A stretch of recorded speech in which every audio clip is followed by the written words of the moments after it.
Okay, Illyria's supposed to be over here anyway. Hi, my name's Dan North, and I am a new teacher here at Rio Linda High School.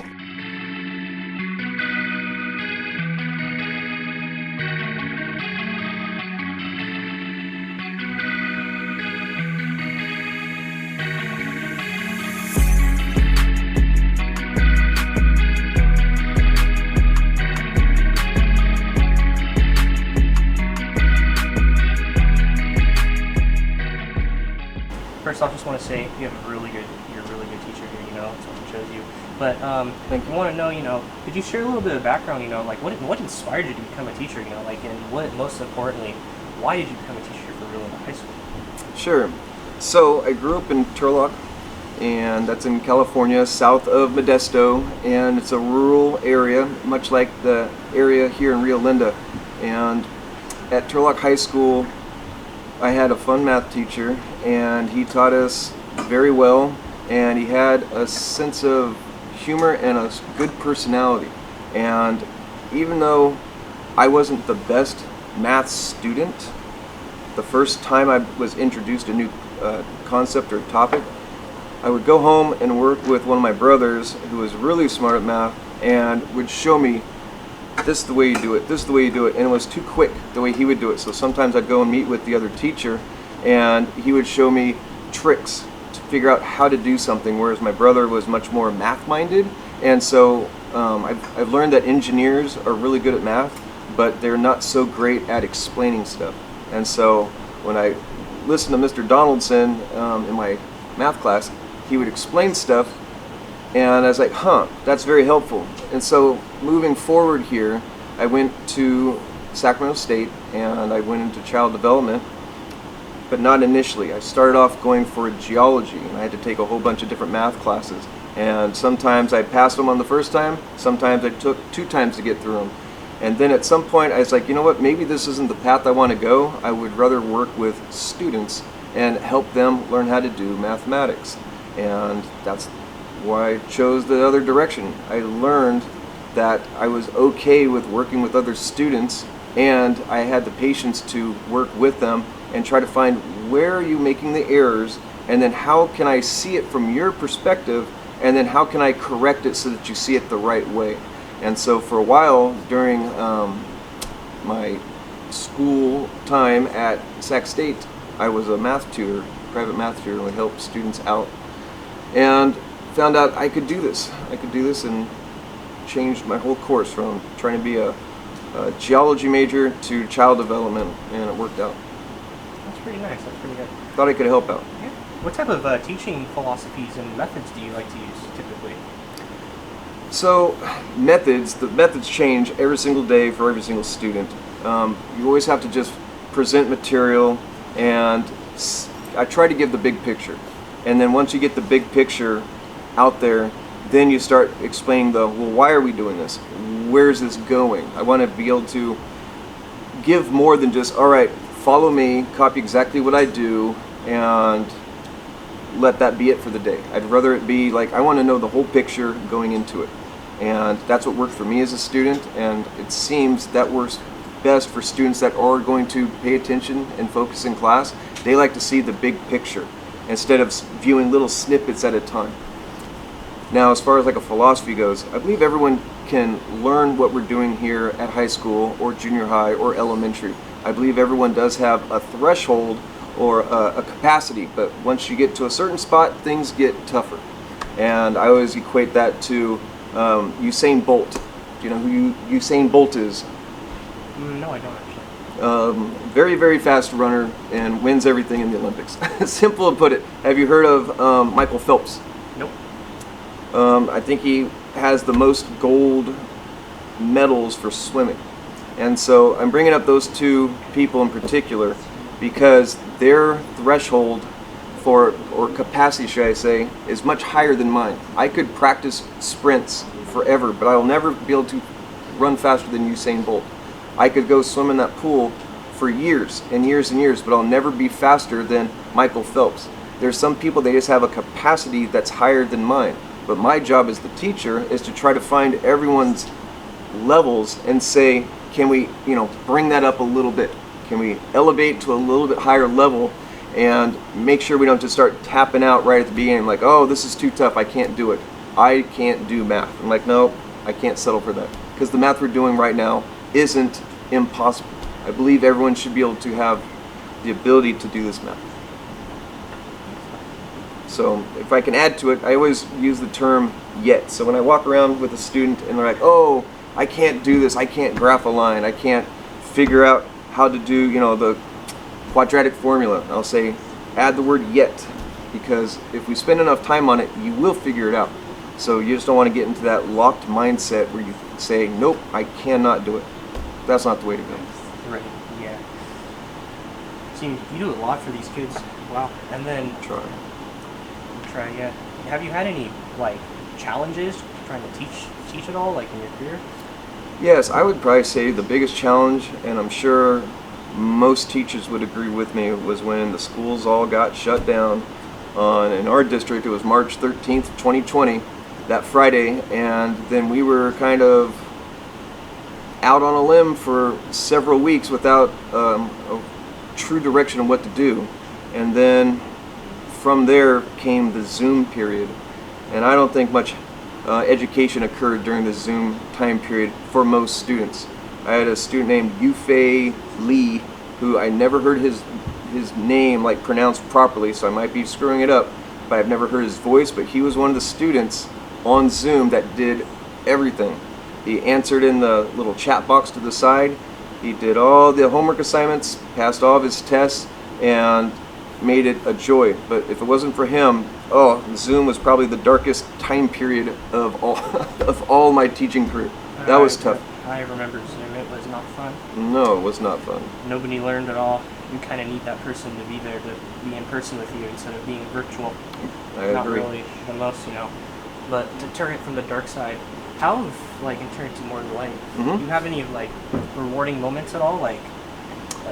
Yes, I've had some. So one of them, I would say, is there is a student, or I'll just use her first name, it's Christina, and this is over at Norwood. She just seemed a little bit different, and different in the way as she just seemed like she had a different perspective on things. And so I'd always say hi to all my students, and she'd say, hello, Mr. North, right back. And it progressed to, I found out that she wanted to be a doctor. She wanted to go into medical school. She wanted to be able to take care of her family, and she struggled with math. And at this time period at Norwood, I was teaching computers, and I would work with her before school or after school to help her out with her math as well. And that was as a 7th grader. Then 8th grade, same thing. I was still teaching computers, but she'd come by and I would see how I could help her out with her math stuff. Then she went off to another school, went off to high school, and I heard a couple years later that she was the class valedictorian. So I'd like to think that by pushing and helping get her through math, she had all the other subjects down pat, but she needed a little extra help in math. But it was that tenacity that was there that just needed to be harnessed to fight and keep moving up. And she made it all the way to the top, apparently. So I would say that's a success. In what ways do you hope to impact your students and the school community, advice and future? Well, how can I help them out? I think most people would say lead by example. And so I tried to lead by example. So when I got to this school, I went into it with the whole idea of how can I make this my little area where these students will feel comfortable in it and feel welcomed. Since I'm new to the school, but I do know a lot of the students here, and so of course they would know me in return. But how could I add to it? And so I would say I started adding to it by the class environment, the decorations and the ambiance I tried to set here. I went ahead and painted the ramp so that was nice and clean coat of paint on it. I painted the railing on the front, cleaned up the inside of the door, cleaned up the front side of the building. So I wanted it to look good. I wanted these students to have the best going forward for them. And the way I could do that was start by making it look like the best I can give them. And then from there, I've been here every day so far this school year, haven't missed a day. I tried to show them that if I'm here, you can be here. And we're gonna work our tails off to try to do the best we can. So how's that help for the community?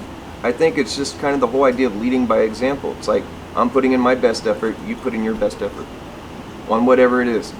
If it's teaching math, or if it's doing work at home, or taking care of people, whatever that situation is. Like you guys saw on the way over here, scooting that piece of gum off the ground so that no one would step in it.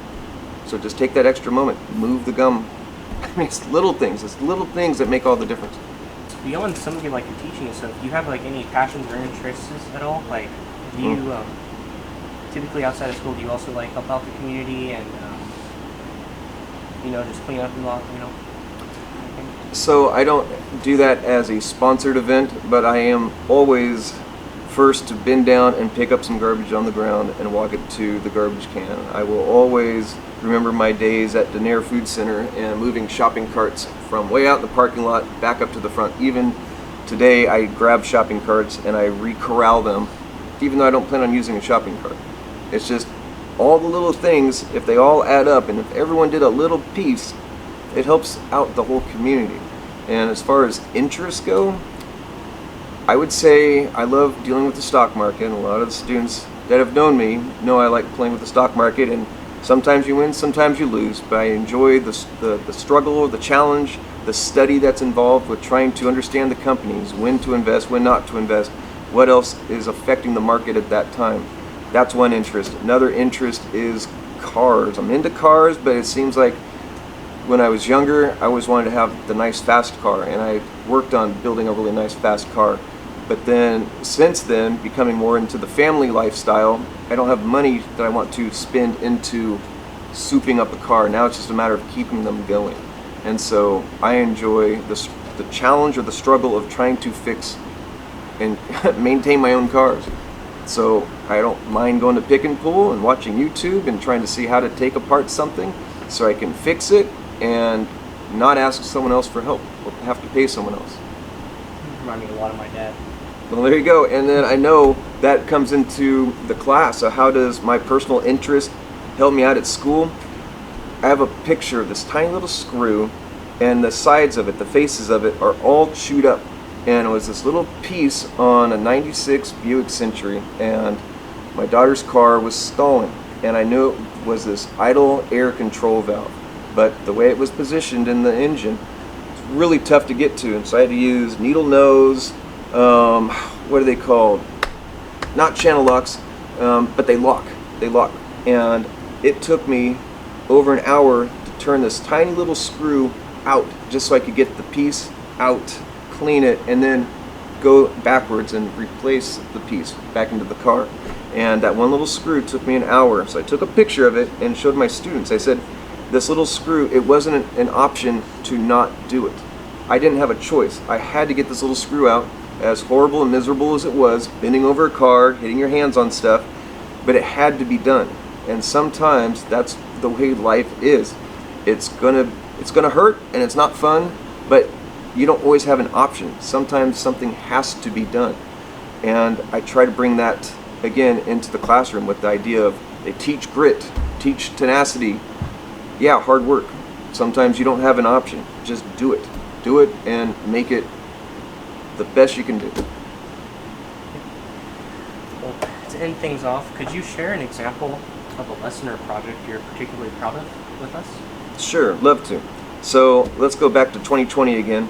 The school's all shut down, and there's around a 6-week time period where we didn't really have direction on what to do next as teachers. And so I loaded up a whole bunch of gear into a duffel bag and went up to a place called Bald Rock Mountain, east of Oroville, in a town called Berry Creek. And I set up a tripod much like this and filmed myself using the natural landscape and turning it into like some kind of math lesson. We're calculating the height of trees based off of the length of the shadows cast and comparing that with the height of myself and the length of the shadow I cast. Looking at boulders and trying to calculate out what's the angle at which they're pitched over. And you can see in the video I'm using levels, I'm using C-clamps, and trying to measure everything out by myself, and sometimes it would work, sometimes stuff fell down. And then you see in the video me cooking my meal on top of this beautiful view with just trees everywhere. And I was proud of that because I got to share that with my students at a time when I think people needed to see stuff. At this time, people were kind of locked indoors, and I was able to be outside in a safe environment and bring teaching to them in a much different way than they were going to get to see for the next 12 months. So Zoom was from a house versus trying to teach proportions and angles from a mountaintop. Two different things. So that was my mountain math video. So that's a lesson I was pretty proud of making. That's very nice and interesting.